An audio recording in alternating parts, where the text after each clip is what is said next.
Hey, fellas, how are y'all? As always, it's always a great day to be a Nole. I appreciate everyone coming out today.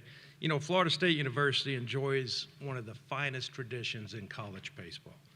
We are Florida State Baseball. Our program is built upon a foundation and a standard of excellence. And once again, we are Florida State Baseball. Today marks a new day. We're going to introduce a leader who embrace FSU's traditions and instill our values into the next generation of Florida State University student athletes. In our world, as you heard me talk about this before, a coach is a leader, a counselor, a teacher. We've discussed and acknowledged that our student athletes' experience and their core values are heavily impacted by the people we put around them. We have a weighted responsibility of assuring you guys, this community, that individuals of high character are guiding all of our programs. We set out to recruit, hire, and partner with coach with certain qualities and expectations. There is a standard here at FSU. Our coaches are responsible for supporting the mission and core values of the university and the Department of Athletics, recruiting individuals who exhibit high potential to perform in the classroom, the community, and also on the diamond. We're going to reinforce academic achievement. Graduation is the top priority. You've heard me say it before. We're a top 20 public institution. That degree means something. And we want that degree in the left hand, and we want several championship rings on the right.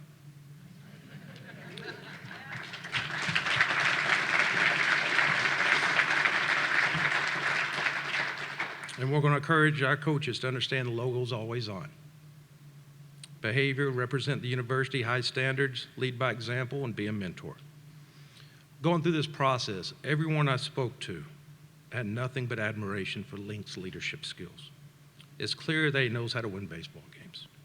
But what was even more impressive going through the process, when you dig deeper, was what his student athletes did in the classroom and in the community. You watch, study how they win, how they lost, but his student athletes performed in the classroom and conducted themselves in the community first class. That's important to me, and it's important to Florida State University and Dr. McCullough. Baseball is an important part of our legacy here. We must continue to provide the necessary resources to win a national championship here at Florida State. I'm going to plug this one. You can find out more about our vision if you go to link.fsufuture.com. link.fsufuture.com. A few people I want to thank. Lisa, Jimmy, thanks for all your support. I don't know where Jack is. Jack Niles, thank you. Jen, welcome home. You know, I had a cheerleading job open about a month ago. If timing would have been a little better. Dawson, welcome to Tallahassee. You know the president's still recruiting you to get in the transfer portal and come to FSU. JT, welcome. I know you've been here many times, and we're going to get some garnet and gold on you real soon. Please help me and join me in welcoming the two-time National Coach of the Year, three-time Conference Coach of the Year, and the 10th coach in FSU history, and new Florida State baseball coach, Link Jarrett. Welcome home, coach.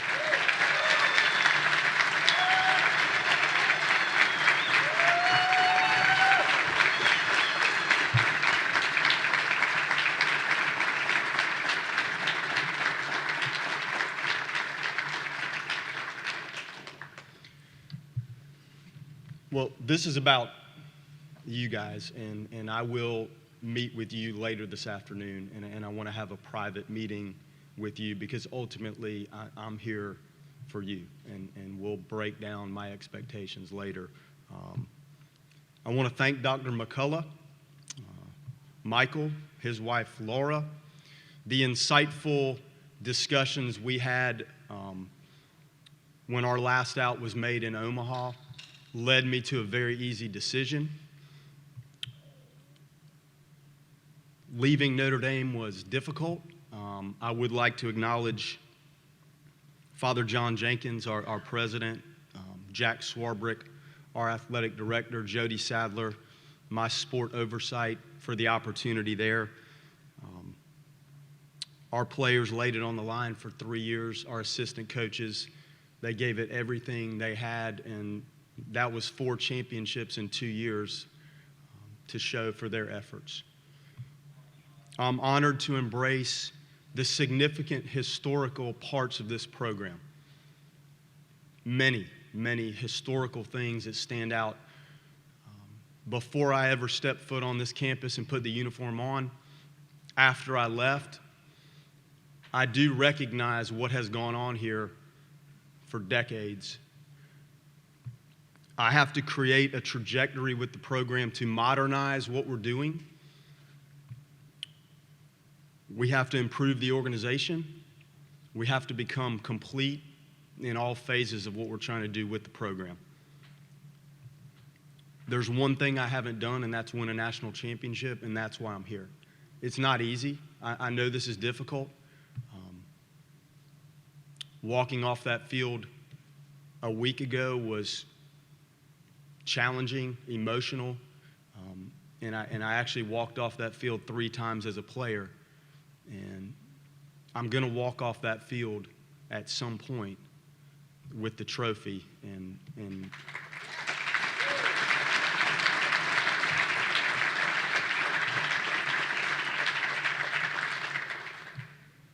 a lot of people say that. I would think every coach probably stands at the podium and says the same thing, but I've been very close, and my years of experience in the game, playing and now coaching, have positioned me to be in a program where I feel like we have that opportunity annually to position ourselves to host a regional, host a super regional, find ourselves in Omaha, and cultivate a team that has a chance to go out there and win it. My rock stars right here,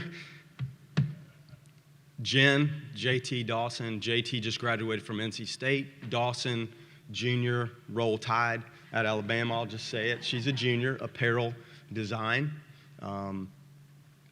Would never be standing here without them and their support. This is our 8th move. Some of you may have never moved. Some of you have moved a couple times. 3 of the 8, Jen never saw where we were actually moving to. This one she was very familiar with. But there were 3 times she just said, if you think that's the right thing to do for your career and the family, then you do it. I don't need to go see these places. If you think it's right, then let's do it. That takes a special person to have that kind of commitment to my career and then ultimately to raise these 2 kids. In some respects, without me day in and day out involved, she did it. And they're great, all 3 of them. Thank you, guys.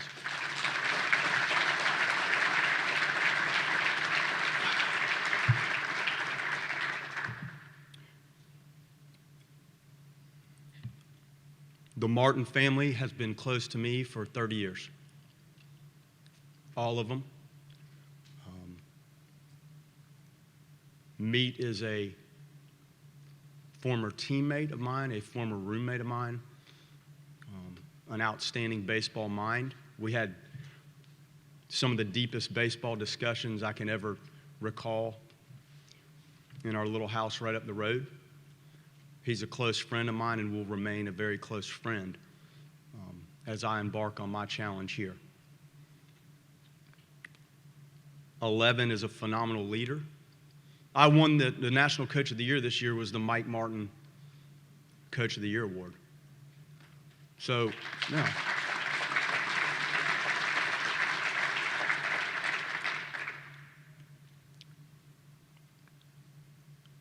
His competitiveness, day in, day out, some of that you don't see in the stadium. You see it in the coach's locker room. The players see it in the locker room. But there was a competitive side to 11 that was as elite as I've ever seen. He put us in a position to win. I think that's ultimately the coach's responsibility, is you have to put the players in position to win, and ultimately the execution in some form or fashion relies on the players on the field. But I felt like he always positioned his teams to be in a spot to execute and win. And clearly he won more than anybody. And his treatment of the people around the program always stood out to me. And I said that in Omaha when I had a similar setting for that award.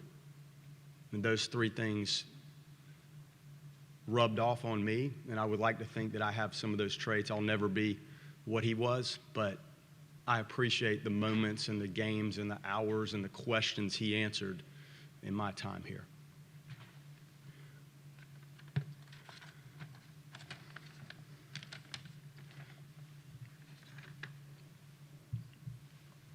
There's 5 distinct areas of a program that have to be run at an elite level, probably in any sport, at the college level.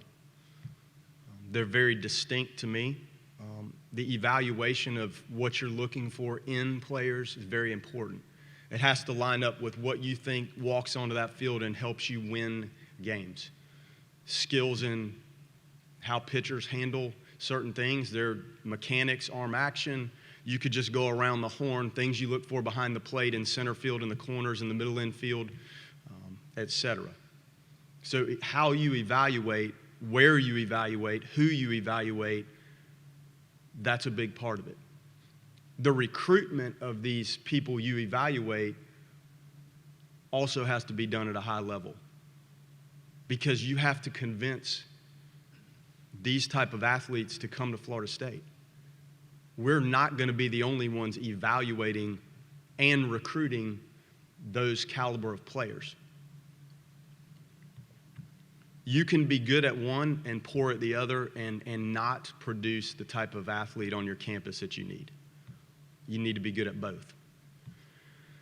The player development, those athletes that are in, they have to be developed, and it's individualized development on their specific skills at their specific positions, and every one of these guys is a little bit different.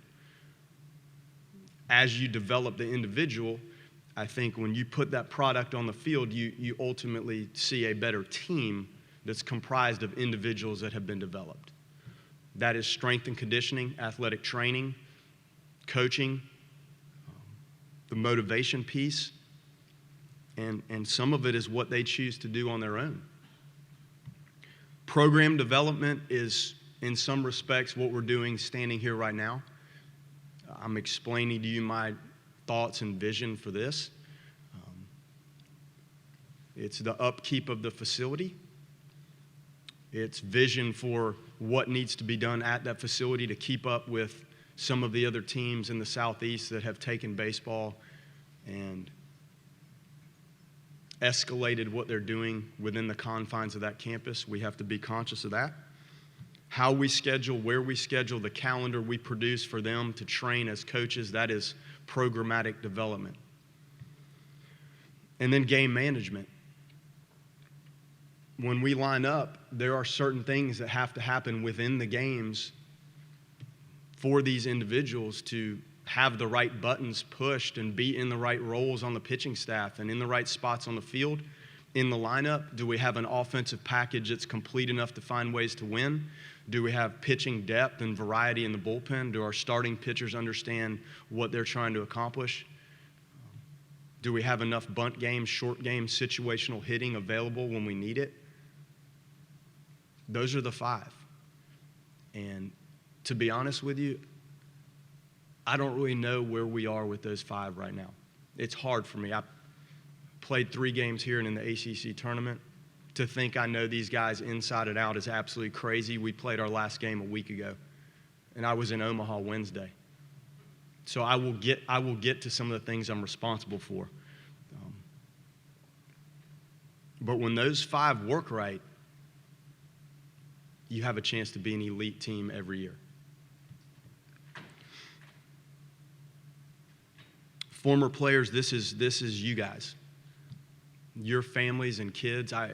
We finished our series here, and some of my friends that have kids that were out on the field, I think the kids had a chance to run the bases, but I want you guys to feel like this is home for you and your kids. The memories you have with your teammates at this level are probably equal to some of the things that you'll remember on the big double play you turn or the home run or the strikeout. I want you guys to be around, and I want your families to feel like this is a place they can call home. The committed players that are out there in the future classes,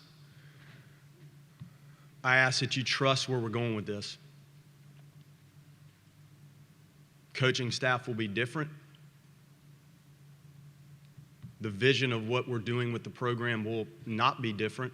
The goals will not be different. How we get to that probably will be different. But I know how the recruiting world works, and I ask those guys that made a decision to commit to Florida State to play baseball, honor that commitment. I'm honoring and I respect the work that Mike Metcalf and Jimmy Ballinger did to recruit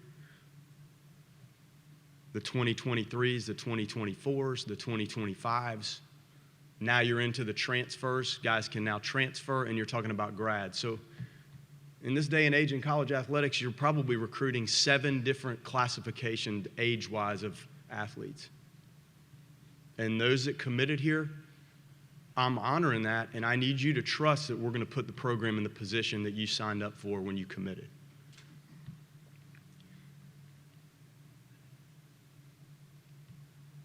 Not commenting on our staff right now.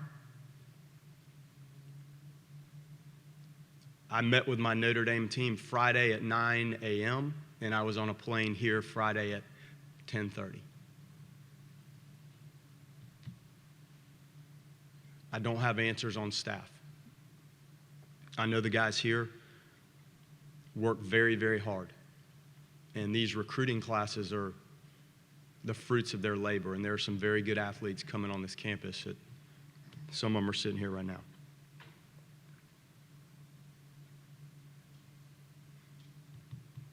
I'm blessed to be here. I'm honored to be here.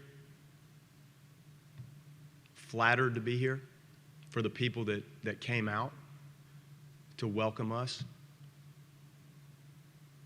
And I have one goal, and everybody in here knows what that is. Thank you.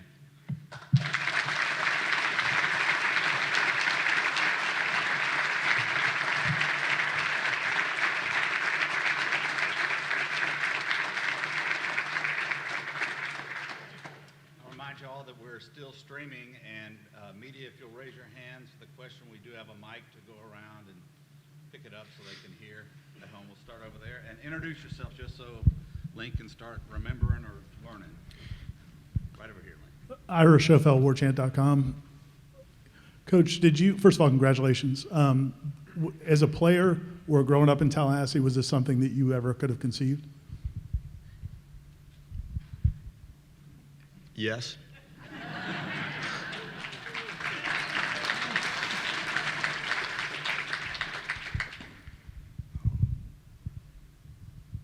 I did. I played for the greatest coach in college baseball history. And Jeff Hogan was a phenomenal high school coach. So those two motivated me to think the game and study the game. I envisioned one day thinking about what it would be like to be the head coach of Florida State. Does that appear to line up in today's world of college athletics? Did I really think that was a possibility? Faintly. But I had thought about it. Yes.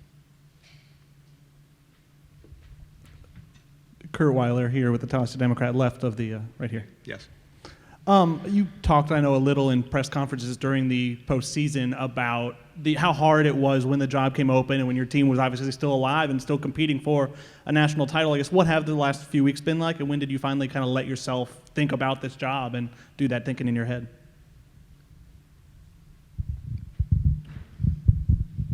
Our pathway to try to get to Omaha was the most difficult any team could experience in the postseason. this happened here an hour before I had my scouting report team meeting to go play Friday night in Knoxville. I sensed at that time what might be coming. I was not going to speak to anybody during our team's run. Michael was gracious enough to allow the completion of our season. The questions we had to deal with, some of the things that were said in Knoxville to our team from above the dugout about what the fans thought might happen eventually.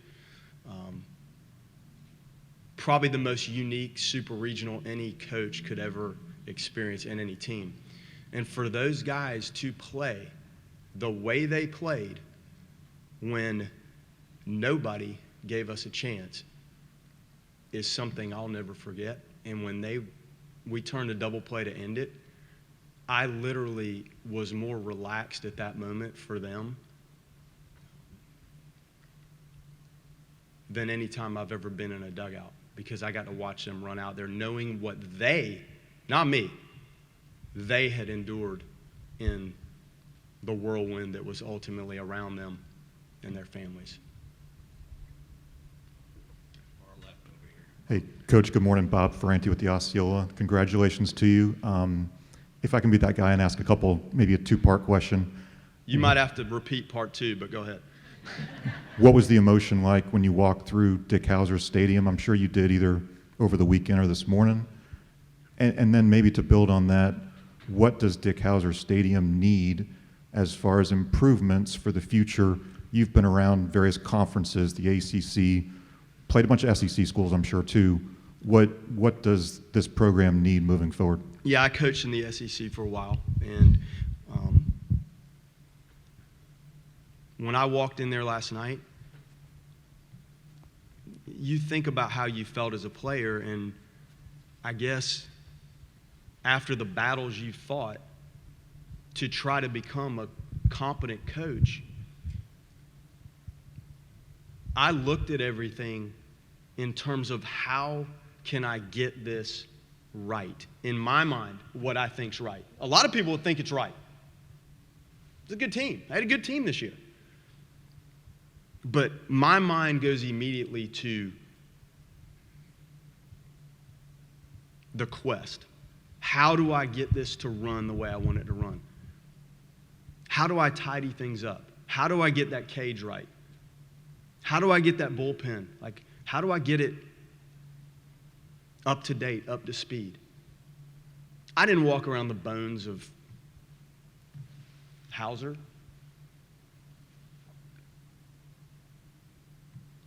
Our Notre Dame Stadium has 1,800 seats.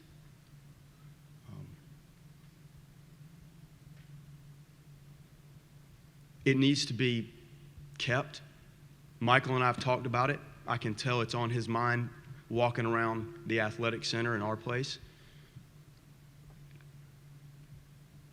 We have to keep up our shop a little bit.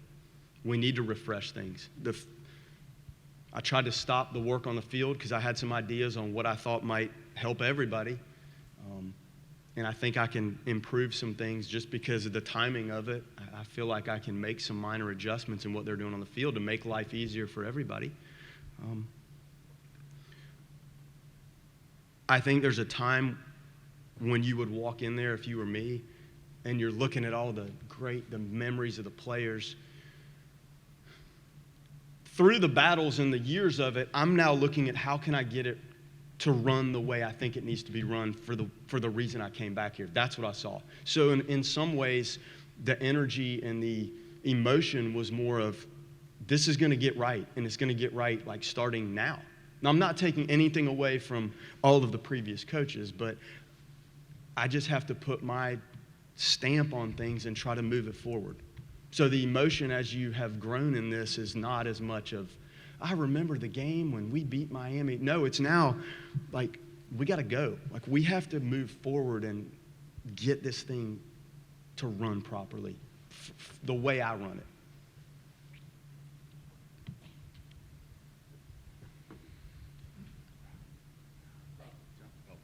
On the camera wall, Coach. Ryan Kelly, WCTV, you played for Florida High. You played here in the Big Bend. You know, between this and, a half hour up the road, just how much talent there is here and in South Georgia. How important is it going to be to keep that good local talent here at home and end up in Garnet and Gold? We have to. We have to. I don't think our whole roster can be Florida, South Georgia kids, but a big part of it should be. Big part of it should be. The history of the program will tell you that some of the greats are just that, from that area. We also have to expand because we are Florida State. I think we have national reach and branding that will allow us to go to some other parts of the country to supplement what's available to us in-state and on a regional level. And that's what it's going to take. But make no mistake, you're exactly right. This has to start right here. I was a local kid. I'd climb over the dang fence to take ground balls on the field. Like, they're the local kids in the area, they want to be a part of this. This is what they've always had visions of. And we have to do well in the southern part of the state. We've got to continue that. And then we do have to understand the need to nationally reach for people that can help us ultimately win it all. To the left there, the camera stand. Hey, Coach. Aslan Hajavani with WarChant.com. What was the process like for you 3 years ago when the job opened up? And you've certainly proved yourself worthy of this job. What did you prove to yourself maybe in South Bend, and what did you learn about yourself? And can you quantify how much better of a coach you are now?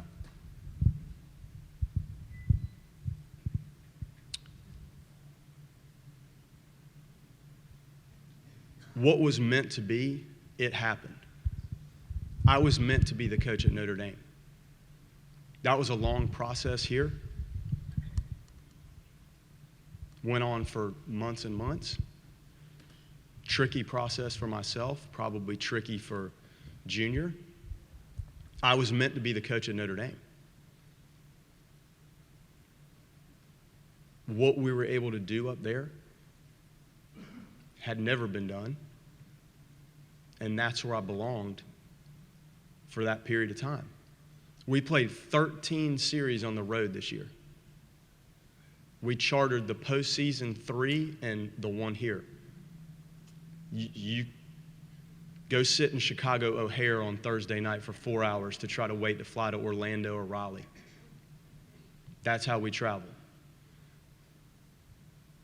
I think I'm a better coach because I watched those guys absolutely grind it out in every facet of their experience at Notre Dame. I had to be more creative with practice.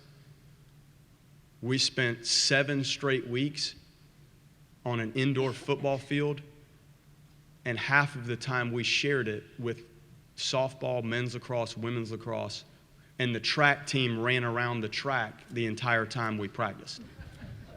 That's from 8 to 10 a.m. on Saturday morning. You might have the 9 to 11 slot on Sunday. Then you might have to finish your scrimmage in our batting cage. And if you're not tough enough to play on the road and come out of the gates, your season is over before you ever play a home game. So if that doesn't make you a little more creative and a better coach, I don't know what will. Hey, Coach, Allison Posey here on the camera well from WTXL. Just coming back to your hometown, to Tallahassee. I mean, when you were at Florida High, it was, right across the way. But just to be able to coach here, what does it mean to you to be able to come back and coach at home? I feel like I closed the circle. And I feel an obligation to get these guys to perform at a championship level. It's an obligation I feel strongly. That's what I felt when I walked in the stadium, is the how can we get this? How can we do this? How can we host things here? How can we win? This has brought me right back. But I don't feel like the circle is closed, but I don't feel like I've filled in what I'm missing on the inside of that. And, very special to be able to stop by my parents' house and pop in on them. It's hard to do from South Bend, Indiana. Jen's folks, to be able to, we got to pop in their house. So it's deeper than just the baseball, but I need to fill that circle in with a couple things that I lack. Over your left again. When you talked to your team at Notre Dame and they put out that video, and you mentioned your family and how important that aspect of it is. If Florida State, if Michael Alford didn't have the right answers to the questions you asked about the program, would it have still been an easy decision to come to Florida State, or how important were both sides of that?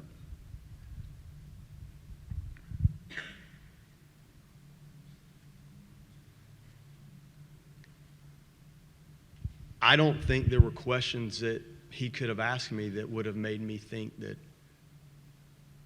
this wasn't the right time for me here. He handled this as an absolute professional. Sensing how he handled it eliminated ultimately any question I had on my side about how he works and where his heart was in my capabilities to finish my season and get here. The family piece is important, and it lined up. The quest is ultimately the most important baseball thought I have. And I don't think I've ever said the quest until today, but I feel like that's what it is. Couple more questions. Kurt Weiler. Back here, Kurt Weiler. Watching your teams at Notre Dame, I think even at UNC Greensboro, I know there's been a reputation for kind of consistently, fundamentally sound. I guess how involved are you in that in the day-to-day, and what do you attribute just kind of building that reputation as a coach? Well, I coach the infielders and the hitters, and as my assistants have been with me, they start to take on some of the facets of the offense and are able to teach it. I'm not reinventing the game, but you have to have ways that you want to do things. And once people have been with you for a while, they start to do it. I coach the infielders. Sometimes I don't feel like I do a very good job of it, but I do it. As you coach at this level, probably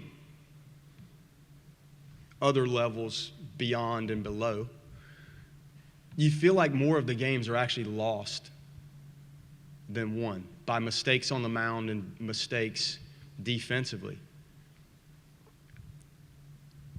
I felt like everybody viewed my offensive resume as impressive, which maybe it is, but really it's, can you cultivate the right dynamic on the mound and back that up with the right athleticism and fundamentals and positioning and thinking defensively? If you can do those two things, you will find yourself in 90% of the games. Then, offensively, you have to figure out a way with what's going on the other side and on the mound against you. You have to figure out a way offensively to scratch and claw, and maybe eventually somebody delivers a big blow. But I think I pivoted from when you're hired to be an offensive hitting coach and coach third base and do all, you're like, how do we score?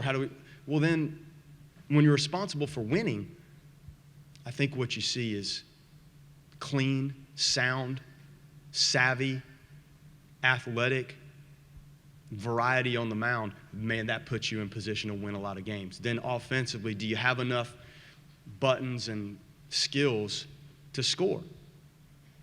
That first game we played here, I didn't know if anybody's ever going to score. I think everybody tried anything. So then, if you can hang in there, like sometimes somebody delivers a blow that may not be something that was necessarily a button you pushed. But that variety and the capabilities and the clean style of play, that wins. Link, Chris Nee with Noles247.com. You spoke on modernizing the program. I know it's something you also spoke at your prior establishment. What are some of the things that it takes to do exactly what you envision doing? How do we use the modern technology? How do we filter that for these guys? What sort of video are we using for instruction, for scouting reports? What data that we have access to actually allows them to be in a position to use it to function offensively, defensively? TrackMan probably spits out 100 metrics for every pitched ball in that stadium. Now, if I printed that out for you guys or myself, I wouldn't know what half of them are, but there's some in there that really tell some stories. So using the modern information with the old school tactics are very important. Pitch shaping, what pitches actually play best with the other one for one particular pitcher. It may vary from one guy to the next. So using the proper information, and then I don't know what raw camera technology we have, but boy, that's gotten where it's beautiful. I mean, you guys watch the games. Every game now it looks like it's the best picture and broadcast you could produce, like everywhere. So you have to use that and take the modern tools that you have and make sure it's helping them position themselves to grow individually. And then when that team rolls out there, have they used the technology that allows them to game plan and walk out there and have a sense of what's about to happen before it actually happens? And I think that gives them confidence in walking on the field and facing some of the arms that we're going to face and having a plan before the battle begins.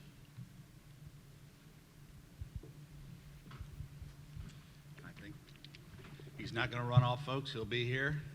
Thank you very much, and as we've said all along, welcome home. Thank you, Rob. Thank you.